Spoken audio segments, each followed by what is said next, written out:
1948 से पहले कोई इजराइल देश था? अच्छा, 1948 से पहले तो पाकिस्तान भी नहीं था, इसका मतलब वो देश नहीं हुआ।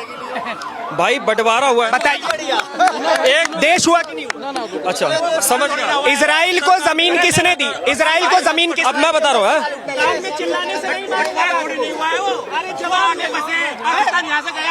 पहले ये बताओ इजराइल फलस्तीन का मसला क्या है, मुझे ये बताओ। इजराइल को जमीन किसके द्वारा दी गई? मुझे ये बताओ पहले इजराइल और फलस्तीन का मसला क्या है। मैं जानना चाह रहा हूँ इजराइल को जमीन किसके द्वारा दी गई, आप बताइए ना।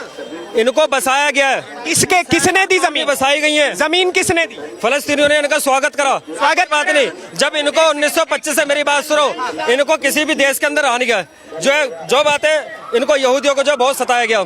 फिर इन्होंने जो एक प्रोपेगेंडा का चलाया, जैसे कि हमारे देश के अंदर कुछ लोग चलाते हैं कि जायनवादी ये हमारा देश है, और 1948 में उसकी स्थापना करी जबरदस्ती, उनको विस्थापित किया गया, नरसंहार किया गया उनके साथ। ठीक है, और ये लगातार चलता आ रहा है। इजराइल और फिलिस्तीन मतलब एक ही समय पे धीरे धीरे उठ रहे थे, ठीक बात? 1948 के समय में, सही में क्या ये बात सही कह रहा हूँ मैं? कहाँ पर रहे थे? मैं ये कह रहा हूँ कि जब फिलिस्तीन देश हुआ करता था, उसी में इजराइल को बसाया गया। तो मैं ये जानना चाह रहा हूँ कि इजराइल इतने ऊपर चला गया और फिलिस्तीन वहीं का वहीं रह गया, या उससे गर्त में चला गया, तो इसका मतलब क्या बनता है? इसका मतलब ये बनता है, जहाँ पर इजराइलों को बसाया गया था उस जगह का नाम नहीं पता, लेकिन वहाँ पर तेल की खदान निकली, अमेरिका की जो जीभ निकल गई यूं करके, वहाँ तेल की खदान निकल गई। खदान वहाँ अमेरिका की। अब मैं इनके नॉलेज के लिए, देखिए, एक छोटा सा सवाल पूछूंगा। सर ने बोला कि फिलिस्तीनियों ने स्वागत किया इजरायलियों का, सही बात है सर? हाँ बिल्कुल। जब आपने बोला इजराइल में फिलिस्तीनी मुसलमान काम करते हैं या नहीं करते? करते हैं, बिल्कुल करते हैं। और क्या? इजराइल में फिलिस्तीन के मुसलमान काम करते हैं। अब मैं सर से पूछना चाहूंगा, मुझे एक डेटा बताओ, अगर फिलिस्तीन इतना ही स्वागत में था, मुझे एक ज्यूश फैमिली बताओ जो आज के टाइम पे फिलिस्तीन में बची हो। पहली बात तो शायद इनको पता नहीं कि जो है यहूदी 516 शताब्दी से आते। अरे आप जवाब दीजिए ना। 516, 1857, 1912।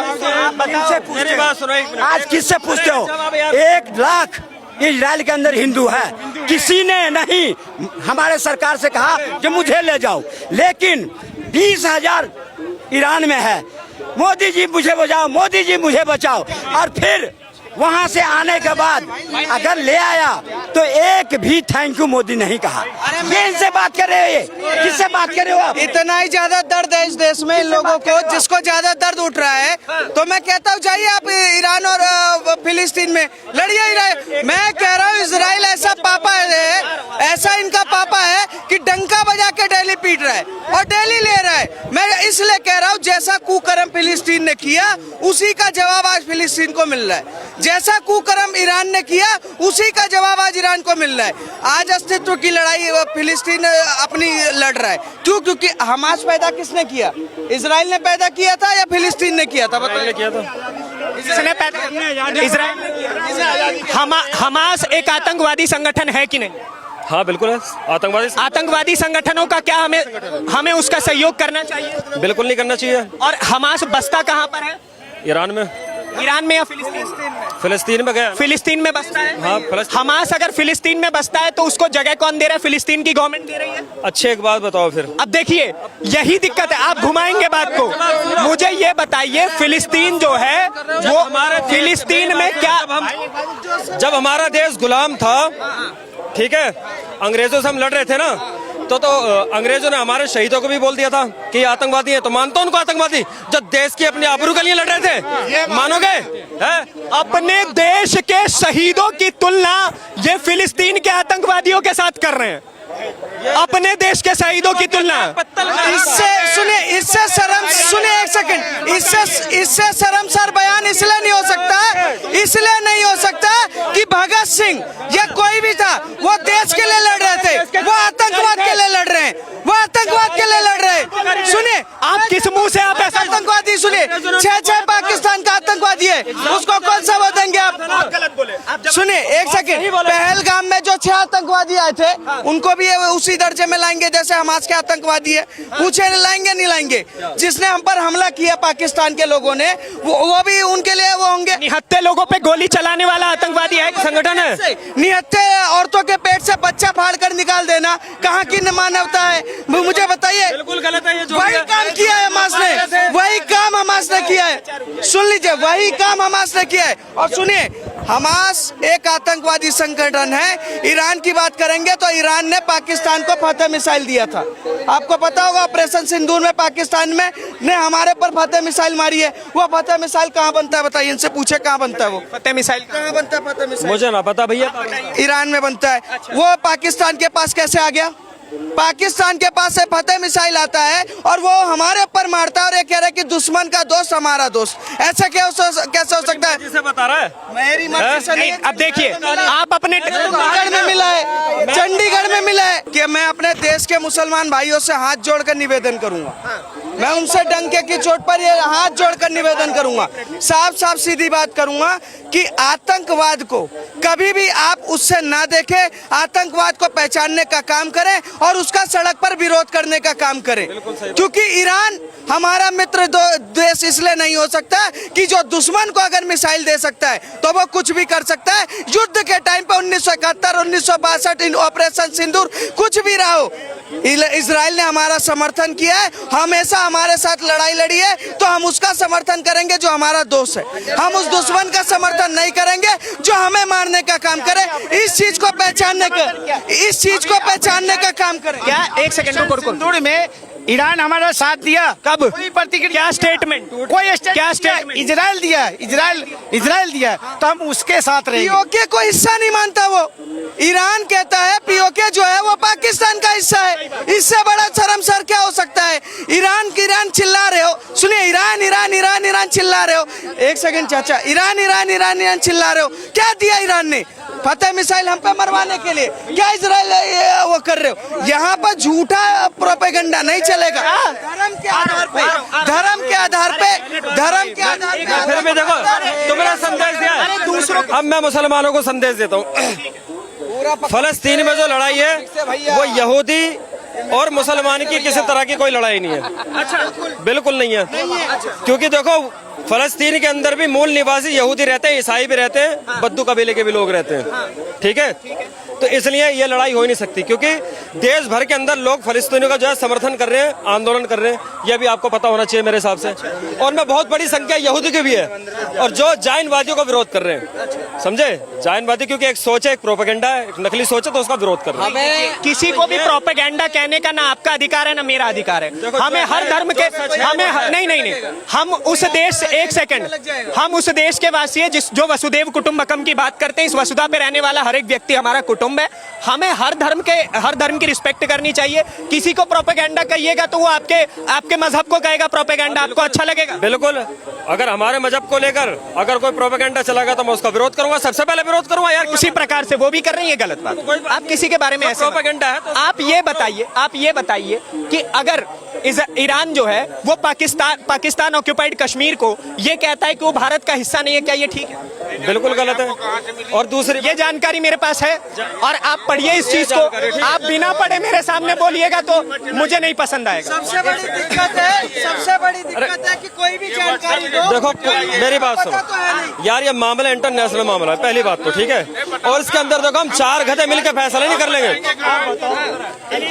ये मामला भाई साहब गुटका थूक दीजिएगा, उसके बाद मिलकर फैसला नहीं कर सकते। हमारे देश के कुछ लोग क्यों समर्थन कर रहे हैं?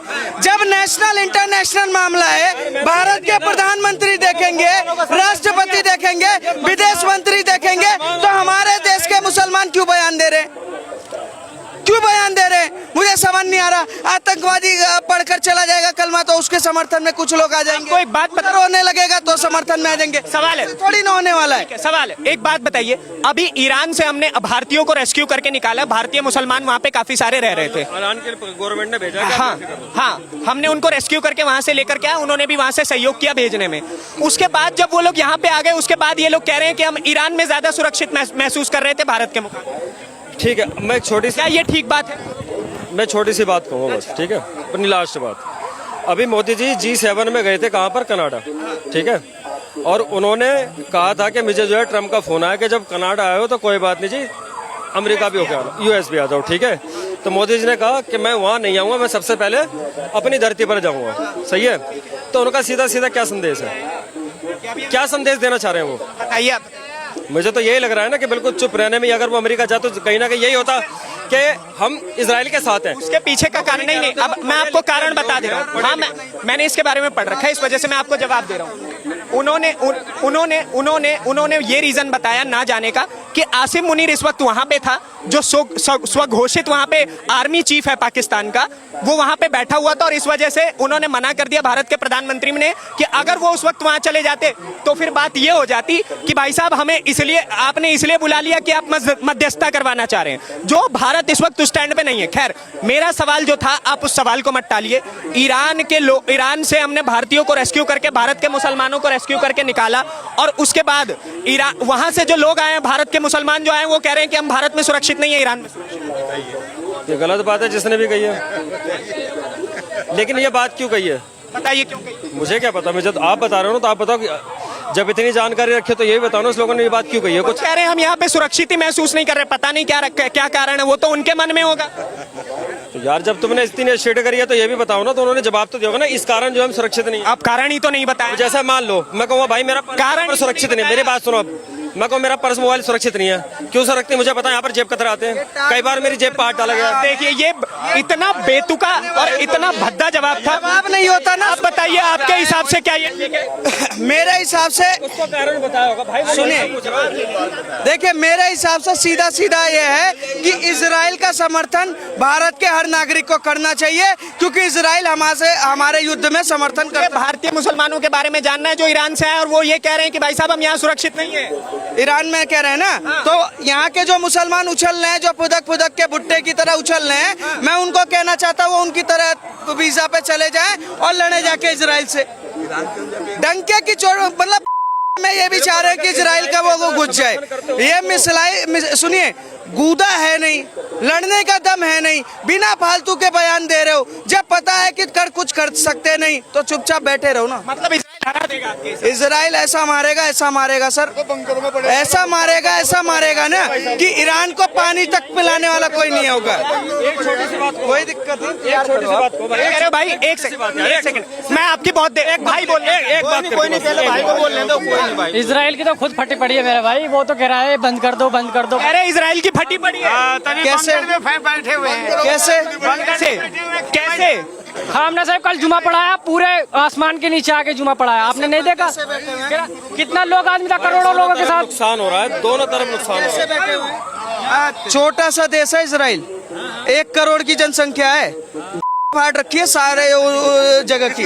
सुने, तुम्हें बयानकारी के लिए बता दूं, सुनिए, गाली नहीं दे रहा हूं, मैं बता दूं, इजराइल एक ऐसा देश है ना, इजराइल के पास ना, आज मैं बता दूं, ईरान के पास ऐसी कौन सी टेक्नोलॉजी है, सुनिए, इजराइल के पास, सुनिए, अरे सुनिए, एक सेकंड, मैं यार पत्रकार होकर के बेवकूफी कर रहे हो, एक माइक है, एक ही आवाज आएगी, 2 शब्द बोले। इजराइल सुनिए, ईरान चिल्ला रहे हैं, मैं कहता हूं भारत सरकार और भारत की जनता टिकट कटा के दे रही है। जो 20,000 वापस आ रहे हैं वो भी ना आए, जो 50-60 हजार जाना चाहते हैं, 1-2 लाख जाना चाहते हैं, हम समर्थन करके उनको भिजवाएंगे और जाएं लड़के देखे। इजराइल पिछवाड़े में ना ऐसा मिसाइल मारेगा ना कि सीधा सपने में वही मिलेंगे। एक बात मुझे बताओ, आप ये कह रहे हो कोई भेजो इजराइल में, अभी अंधभक्त भी आ रहे थे कि मुझे भेजो मोदी जी। ये खुल के इजराइल का समर्थन कर रहे हैं, ठीक है, जाओ ना, ये खुल के इजराइल का समर्थन। एक मिनट भाई साहब, 1 लाख हिंदू है, सुनिए, 1 लाख हिंदू है इजराइल में, कोई आने के लिए तैयार नहीं है, वहाँ डंके की चोट पर खड़ा हुआ है और नौकरी कर रहा है, पर 20,000 इजरायली ईरान में और कह रहा कि हमें ले जाओ। ये खौफ है, सुनिए, ये इजराइल का खौफ है जो टक टक टक टक टक में दिख रहा है। 1 लाख हिंदू है, 1 लाख हिंदू है, हिंदू छत्रपति शिवाजी महाराज वाला है, धरती छोड़कर भागता नहीं। सुनिए, हिंदू मैं ये कह रहा हूँ इजराइल का आप समर्थन कर रहे हो, पूरे दिल जान से कर रहे हो। इजराइल के पास मजदूरों की कमी हो रही है, चले जाओ, जाओ, रोजगार भी मिल जाएगा, जाओ, जाओगे, मेरे पास रोजगार है और मैं नौकरी कर रहा हूँ। सुनिए, मैं समर्थन भावना, अरे सुन तो लेगा, सुन लेगा भाई, सुन लेगा। 1 लाख हिंदू हैं, सुनिए, इजराइल में 1 लाख हिंदू हैं और डंके की चोट पर वहां पर हैं, पर 20,000 क्यों भाग रहे हैं? पूछिए ना, 20,000। एक बात बताइए, 1 सेकंड, आपको पता है कि अरे 1 सेकंड यार, परमाणु बम इजराइल के पास है या फिर ईरान के पास है? इसराइल के पास है। तो डर किसको लग रहा होगा इस वक्त? इस टाइम डर किसको लग रहा होगा? उसके साथ रूस है, उसके साथ डर तो लग रहा है, डर तो लग रहा है। चाइना खैनी है ना, जो खैनी जिसको मलते हैं खैनी, वो ऐसे बंकर में छुपा हुआ है ना। इजराइल को पता है, कभी भी सपना दिखा देगा ऊपर वाले का, तो वो भूल जाओ इजराइल है। आपको पता है इजराइल के जो प्राइम मिनिस्टर है बेंजामिन नेतन्याहू, अरे सामने खड़ा हुआ है। अमेरिका भाग गया। आप ये बताइए खामेनेई कहाँ पे है? खामेनेई हमने ने कल ही आसमान के नीचे पढ़ाया, चैलेंज देके जुमा। सुनिए, ये भी सुनिए, ये भी यही खड़े हैं और हम भी खड़े हुए हैं। सिर्फ 4 दिन के बाद ईरान पैरों में रेंगता हुआ माफी मांगेगा कि जो हमसे गलती हुई है उसके लिए माफ करो, जैसा फिलिस्तीनी मांगते फिर रहे। अब ये फिर ये प्रोपेगेंडा चलाएंगे, वहाँ भूखे मर रहे हैं, वहाँ नंगे मर रहे हैं, ये फिर प्रोपेगेंडा चलाएंगे। फिर ईरान में ये प्रोपेगेंडा चलाएंगे, वहाँ सुनिए, फिर प्रोपेगेंडा चलाएंगे ईरान में, वहाँ भूखे मर रहे हैं, नंगे मर रहे हैं, वहाँ बच्चों के खाने के लिए नहीं है। वो इजराइल है, 4 दिन में सपने दिखाएगा ऐसी चांदनी रात ना कि देखते रह जाओगे किसको प्यारा होना है। ये ठीक है, बहुत बहुत धन्यवाद हमारे साथ बातचीत करने के लिए। तो आपने सुना कि भारत की जो जनता है उसकी क्या प्रतिक्रिया है इजराइल और ईरान युद्ध को लेकर के, किस प्रकार से भारत में कई लोग ऐसे भी है जो ईरान का भी साथ दे रहे हैं, इजराइल का भी साथ दे रहे हैं। आपके हिस्से का साथ किसके पास जा रहा है हमें जरूर बताइएगा कमेंट बॉक्स में। अगली वीडियो में आपसे फिर से मुलाकात होगी, तब तक के लिए दीजिए इजाजत। धन्यवाद, नमस्कार, जय हिंद, जय भारत।